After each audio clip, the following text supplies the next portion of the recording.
This is Velazco with Engadget. Today we're taking a really brief look at the new Verizon and Motorola Droid Turbo.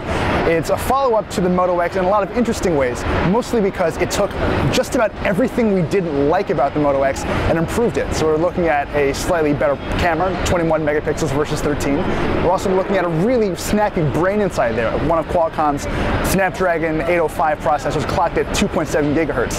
But there are two real standout features. The first is the screen.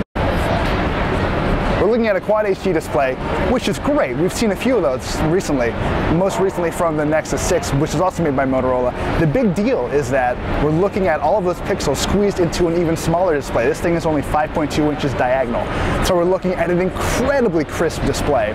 The other standout feature is not super visible, well let's turn it around the back anyway so you get a load of this beautiful finish, is the 3900 milliamp hour battery, which Verizon says will last you up to 48 hours on a single charge, and that's with some relatively smart software tricks involved as well.